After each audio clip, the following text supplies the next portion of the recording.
जय शिवराय मित्रांनो.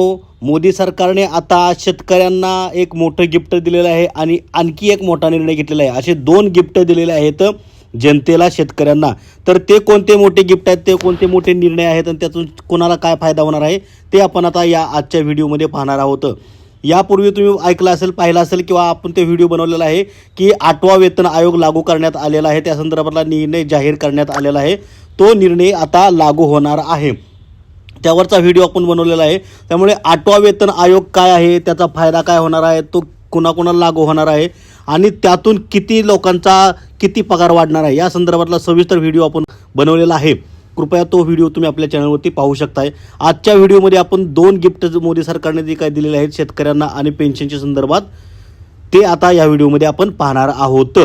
केंद्रीय अर्थसंकल्पापूर्वीच कृषी आणि आरोग्य क्षेत्राशी निगडीत मोठे दोन निर्णय मोदी सरकारच्या कॅबिनेटमध्ये घेण्यात आलेले आहेत. बुधवारी झालेल्या केंद्रीय मंत्रिमंडळ बैठकीत कच्च्या तागाची किमान आधारभूत किंमत वाढवण्यासोबतच नॅशनल हेल्थ मिशन पुढील 5 वर्ष सुरू ठेवण्याचा निर्णय घेण्यात आलेला आहे. तर आता याच्यामध्ये सविस्तर पाहणार आहोत आपण नक्की नॅशनल हेल्थ मिशन काय आहे आणि तागाची किंमत किती वाढवण्यात आलेली आहे ते. या निर्णयाची माहिती मंत्री पियुष गोयल यांनी दिलेली आहे.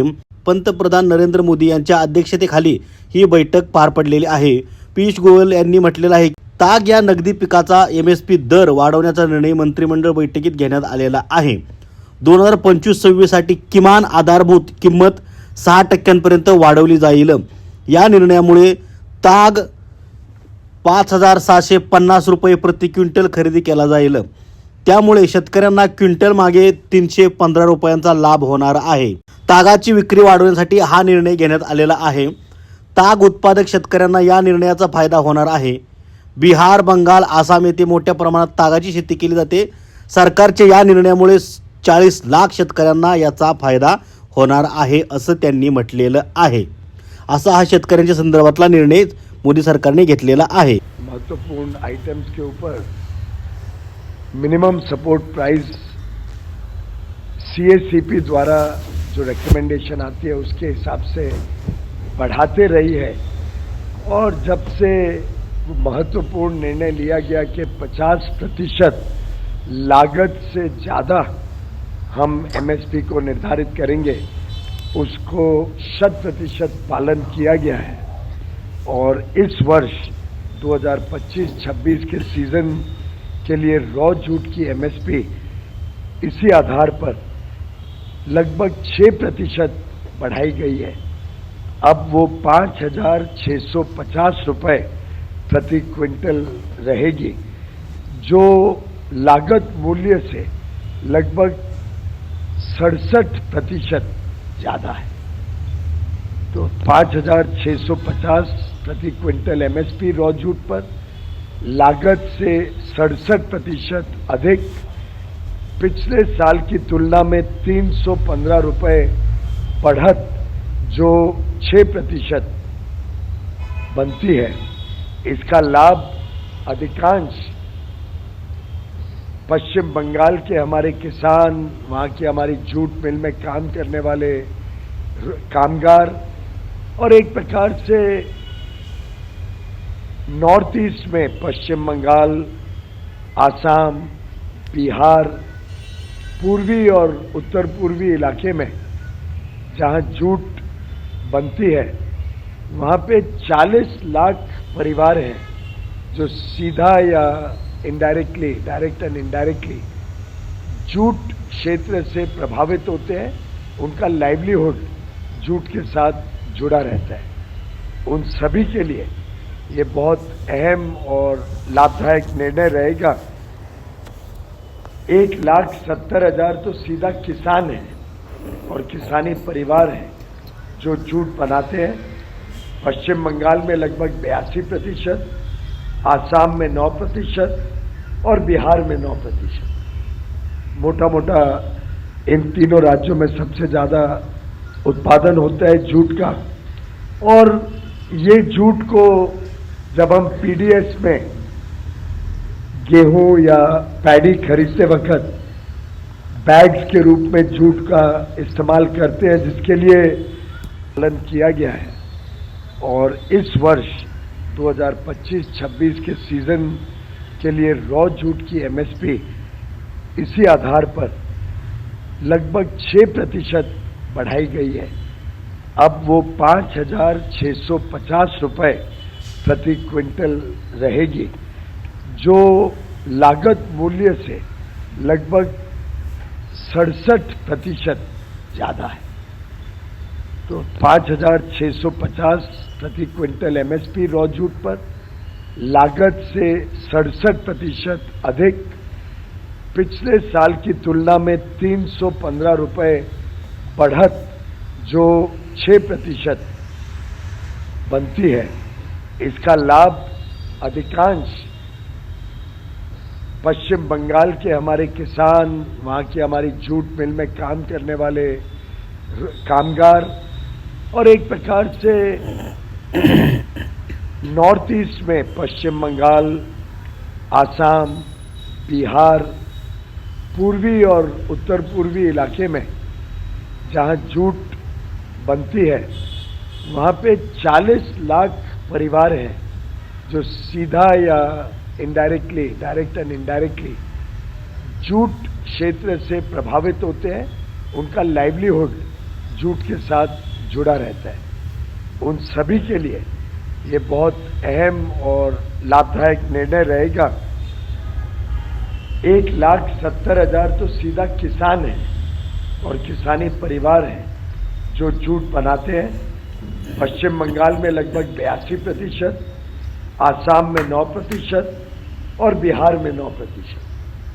मोटा मोटा इन तीनों राज्यों में सबसे ज़्यादा उत्पादन होता है जूट का। और ये जूट को जब हम पीडीएस में गेहूं या पैडी खरीदते वक्त बैग्स के रूप में जूट का इस्तेमाल करते हैं, जिसके लिए मोदी सरकार ने रिजर्वेशन रखी है, उससे इस पूरे जूट की खपत अच्छी तरीके से होती है। किसानों को कोई चिंता नहीं रहती है और जब जब जरूरत पड़ती है तो सरकार जूट की प्रोक्योरमेंट करके सुनिश्चित करती है कि किसानों को 100% मिनिमम सपोर्ट प्राइस मिले। तसंच त्या बैठकीत नॅशनल हेल्थ मिशनबाबतही निर्णय घेण्यात आलेला आहे। हे मिशन पुढील 5 वर्षापर्यंत सुरू ठेवण्यात येणार आहे। म्हणजे बघा, कोरोना काळात नॅशनल हेल्थ मिशनचा बराच फायदा झालेला आहे। त्यावेळी 12 लाख आरोग्य सेवकांनी या मिशन अंतर्गत लोकांची मदत केली होती। त्याशिवाय आयुष्यमान आरोग्य मंदिर सेंटर्स देशभरात उघडले जातील। आतापर्यंत 1,72,000 सेंटर्स उघडले आहेत। पंतप्रधान नॅशनल डायलिसिसचा 4.5 लाखाहून अधिक लोकांनी लाभ घेतलेला आहे। ही डायलिसिसची जी काही योजना आहे, डायलिसिसची स्कीम आहे, ती मोफत आहे। त्यावरचा आपण एक वेगळा व्हिडिओ बनवलेला आहे, कृपया तुम्ही तो पाहू शकताय। अशा प्रकारे मोदी सरकारने असे 2 निर्णय घेतलेले आहे। तागाची किंमत वाढवलेली आहे, एमएसपी नुसार वाढवून दिलेली आहे आणि नॅशनल हेल्थ मिशनचा जो काय कालावधी आहे तो आणखी वाढवण्यात आलेला आहे। नॅशनल हेल्थ मिशन मार्फत मोफत काय सोयी सुविधा दिल्या जातात, त्याच्यामध्ये डायलिसिसचाही समावेश आहे। अनेक लोकांना डायलिसिस करावं लागतं, आठवड्यातून 2दा 3दा किंवा एकदा असं डायलिसिस करावं लागतं, त्यामुळे ते त्यांना खर्च झेपत नाही। त्यांच्यासाठी डायलिसिस आता फ्री करण्यात आलेलं आहे, मोफत करण्यात आलेलं आहे। असे 2 मोठे निर्णय आता मोदी सरकारने घेतलेले आहेत। वो था नेशनल हेल्थ मिशन को आगे भी चालू रखने का, 5 साल के लिए नेशनल हेल्थ मिशन को आगे कंटिन्यू करने का आज अहम फैसला कैबिनेट ने लिया है। नेशनल हेल्थ मिशन के द्वारा जिस प्रकार के ऐतिहासिक टारगेट्स को मीट करने का काम गत 10 वर्षों में माननीय प्रधानमंत्री जी के नेतृत्व में हुआ है, उसके कुछ अहम बिंदु मैं आपके साथ साझा करना चाहूँगा। लगभग 12 लाख हेल्थ केयर के वर्कर्स 2021 से 22 के बीच में नेशनल हेल्थ मिशन के साथ जुड़े और इसी मिशन के तहत कोविड की बड़ी लड़ाई में भारत में एक विश्व स्तर पे जिसको माना गया है एक अहम लड़ाई लड़ी गई। 220 करोड़ से अधिक कोविड वैक्सीन के डोजेस और पूरी की पूरे डिजिटल कनेक्टिविटी के साथ, डिजिटल लॉक-इन के साथ 220 करोड़ से अधिक कोविड-19 के वैक्सीन डोजेस देश भर में दिए गए, देश के कोने कोने में दिए गए, चाहे घने जंगल हो, चाहे ऊंचे पहाड़ की चोटी हो, हर एक व्यक्ति को कोविड वैक्सीन कैसे पहुंचाना, ये माननीय प्रधानमंत्री जी की एक बहुत बड़ी देश के प्रति संवेदनशीलता की पहचान बनी और देशवासियों को सुरक्षित रखने का एक सुरक्षा कवच बना। बघा, यापूर्वीच आता मागील गुरुवारी झालेल्या पंतप्रधान नरेंद्र मोदी यांच्या मंत्रिमंडळाने केंद्रीय कर्मचाऱ्यांना वेतन आणि पेन्शनचा सुधारणेसंदर्भातला 8वा वेतन आयोगाला मंजुरी दिली होती। सरकारच्या या निर्णयामुळे केंद्र सरकारमधील 50 लाखाहून अधिक कर्मचारी आणि 65 लाख निवृत्तीधारकांना लाभ होणार आहे। त्यात आता ताग उत्पादक शेतकऱ्यांसाठी सुद्धा केंद्र सरकारनं मोठा निर्णय घेतलेला आहे। तर असे मोठे अपडेट आपण आज पाहिलेले आहे। अशा सर्व नवीन मोठ्या अपडेटसाठी, मोठ्या घडामोडीसाठी, ताज्या योजनांच्या माहितीसाठी, सरकारी माहितीसाठी, सरकारी निर्णयासाठी तुम्ही आपला चॅनल सबस्क्राईब करा आणि बेल आयकॉनची घंटी दाबा आणि चॅनल लाईक करायला विसरू नका। पूर्ण व्हिडिओ पाहिल्याबद्दल तुम्हा सर्वांचं मनापासून आभार। जय हिंद, जय महाराष्ट्र।